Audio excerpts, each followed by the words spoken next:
कार्यकर्ता पेटून उठलेला आहे, जनता पेटून उठलेली आहे आणि पेटून उठलेला कार्यकर्ता आणि जनता वाट पाहते निवडणुका कधी होत आहेत, कधी येत आहेत। योगायोगानं सगळ्यात पहिली निवडणूक ही लोकसभेची होणार आहे। त्यापूर्वीच्या सगळ्या निवडणुका पुढे ढकलल्या आहेत। सगळ्या स्थानिक स्वराज्य संस्था गेली कित्येक वर्षानुवर्ष बंद पडलेल्या आहेत। सगळ्या स्थानिक स्वराज्य संस्थांवर प्रशासक आहेत। अगदी मुंबई महानगरपालिकेसह महाराष्ट्रातल्या सगळ्या स्थानिक स्वराज्य संस्थांवरती वर्षानुवर्ष प्रशासक बसलेले आहेत आणि प्रशासकच कारभार करत आहेत। कारण ज्या तऱ्हेनं भारतीय जनता पक्षानं आणि विशेष करून देवेंद्र फडणवीस यांनी जे सत्तेचं नीच राजकारण केलं, गलिच्छ राजकारण केलं, इतकं नीच आणि गलिच्छ राजकारण यापूर्वी या महाराष्ट्रानं कधीही पाहिलेलं नव्हतं। जी काँग्रेस 70 वर्ष या देशावर काँग्रेसने राज्य केलं, त्या काँग्रेसने सुद्धा एवढं नीच राजकारण यापूर्वी कधीच केलं नव्हतं। इतकं नीच आणि गलिच्छ राजकारण हे देवेंद्र फडणवीसांनी आणि भारतीय जनता पक्षानं या महाराष्ट्रामध्ये केवळ सत्तेकरता केलं आहे।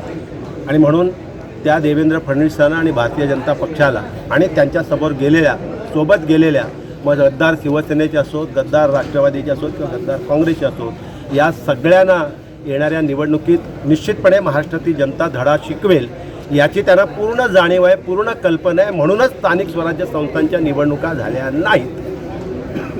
लोकसभा ही पुढे ढकलता येत नाही, कुठलीही कायद्यात तरतूद नाही, म्हणून लोकसभेच्या निवडणुका होत आहेत। जर कायद्यात तरतूद असती तर लोकसभासुद्धा पुढे ढकलली असती, परंतु लोकसभा पुढे ढकलण्याची कोणतीच तरतूद नसल्यामुळे लोकसभेच्या निवडणुका होणार आहेत आणि म्हणून महाराष्ट्रात पहिली निवडणूक ही लोकसभेची होईल आणि मग या लोकसभेच्या निवडणुकीच्या निकालानंतर पुढच्या निवडणुका या निश्चितपणानं होणार आहेत आणि त्यामुळे या निवडणुकीची वाट महाराष्ट्रातली जनता पाहते। त्याचप्रमाणे या निवडणुकीची वाट रायगडची जनतासुद्धा आतुरतेनं पाहते।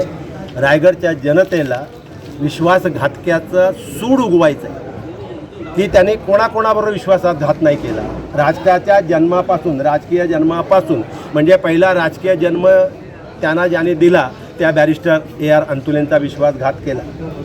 ज्यांचं राजकारण संपत आलं होतं, रायगडमधून हद्दपार व्हायची वेळ आली होती, त्या हद्दपारीतून ज्या शेका पक्षानं वाचवलं त्या जयंत पाटलांचा विश्वासघात केला आणि ज्या शरद पवारांनी त्यांना राजकीय नेते दिलं, राजकीय जन्म दिला, अख्ख्या घराण्याला त्यांच्या कुटुंबाला राजकारणाच्या शिखरावर नेऊन बसवलं, त्या शरद पवारांचाही त्यांनी विश्वासघात केला।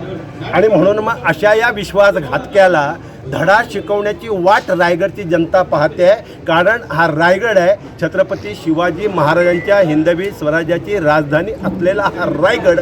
या रायगडनं त्याही वेळेला बेईमानी खपवून घेतली नाही, त्यावेळेला गद्दारी खपवून घेतली नाही, त्यावेळेला फितुरी खपवून घेतली नाही आणि आतासुद्धा रायगड ही गद्दारी, ही बेईमानी, ही फितुरी खपवून घेणार नाही। या विश्वासघातक्यांना धडा शिकवण्याकरता रायगडचा मतदार आतुर आहे। आता यांचा काय संबंध होता का?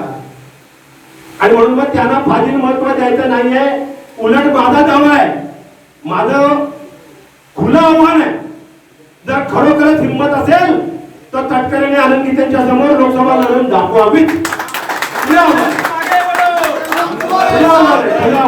त्यांनी खरोखर हिंमत करून दाखवावी। काय त्यांची अवस्था होते ते बघा।